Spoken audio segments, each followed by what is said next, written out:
been 10 days since the United States removed Iran's chief terrorist, Qasem Soleimani, from the battlefield. It's been 5 days since the brutal violence, recklessness, and failed governance that defines the Iranian regime was put on full display with their shoot-down of a Ukrainian civilian airliner and the deaths of all 176 souls on board. After a brief stab at a failed cover-up, the Iranian government had to come clean and explain that its own recklessness had killed more than 80 Iranians, 63 Canadians, and the other victims. And despite the claims of supposed experts on Iran that Iranians would rally behind their oppressive regime, the truth is quite different. Instead, thousands of Iranians have taken to the streets to celebrate Soleimani's death, condemn the regime's domestic repression, and call for a regime change in Tehran, and denounce their government's feeble efforts to lay its own violence at the feet of the United States. According to journalists, here is one chant that's been ringing out on the streets of Iran. Soleimani is a murderer, his leader a traitor. Here's another. They're lying that our enemy is America. Our enemy is right here. The irony is rich, Mr. President. As Iran's master terrorist, Soleimani himself led efforts to brutalize Iranian protesters who dared to challenge the regime. Just a few months ago, he boasted to Iraqi leaders, quote, "We in Iran know how to deal with protests." Well, that violent approach is exactly why Iraqis and Iranians alike are now celebrating his death and denouncing the regime that he helped lead. I'm sure the mullahs regret that Soleimani himself is no longer around to help intimidate and murder their own citizens into silence. These protests aren't limited to Iran either. Protesters are back in Iraq as well. Not phony Iran-staged demonstrations, but real citizens-led protests across Iraq. Iraqis are demanding a government whose top priority is Iraqis' own interests rather than facilitating Iranian interference. Now, given the death and terror that Iran has wrought in the Middle East for decades, this kind of reaction shouldn't be a surprise. But strangely, it seems it has surprised many of our fellow Americans. Here at home, many on the left and in the media have rushed to reflexively blame President Trump and not the Iranian regime for the recent violence.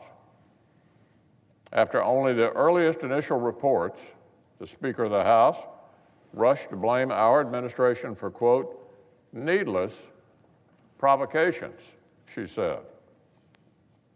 And following Iran's shoot-down of the airliner, one prominent House Democrat characterized the regime's violence as collateral damage resulting from America's actions, exactly how the Iranians themselves were trying to spin it. One Democrat running for president tried a similar embarrassing equivocation. He said the civilians that Iran had blown up were, quote, caught in the middle of an unnecessary and unwarranted military tit for tat.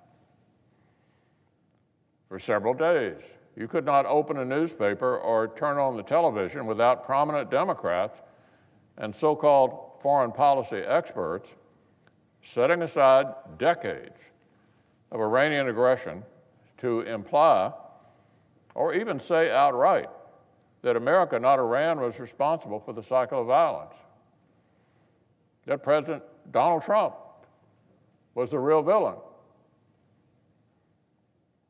So we are faced with a remarkable spectacle, Mr. President. Even under threat of tear gas or even gunfire, the brave people of Iran are themselves displaying more willingness to criticize their own brutal rulers than we saw in the initial responses from some Democrats and so-called experts right here at home. A remarkable spectacle, but a pretty sad one. I hope this can be a lesson to anyone who has let their domestic political grievances pollute their judgment of world affairs. It shouldn't take the brave Iranian people themselves to remind American leaders that Tehran has long been the force for bad in this situation, and the United States is a force for good. So, as I've said, the President's bold action has attracted significant political criticism from Democrats here in Congress.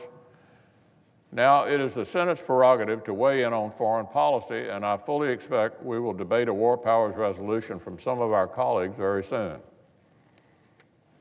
I look forward to discussing the last administration's failed strategy that got us here. The Obama administration responded to Iran's violence and aggression with appeasement and retrenchment rather than pushback. I look forward to discussing the fact that senior military commanders did not just recommend the President take immediate action to disrupt Iranian plots against our personnel. They believed the U.S. would be culpably negligent if it didn't act to stop the plotting. Now, I expect some of the Democrats who have rhetorically embraced the intelligence community when it suited their political interests may now rush to criticize the career professionals. I look forward to hearing our colleagues who want to quibble over the word imminent explain just how close we should let the terrorists come to killing more Americans before we defend ourselves.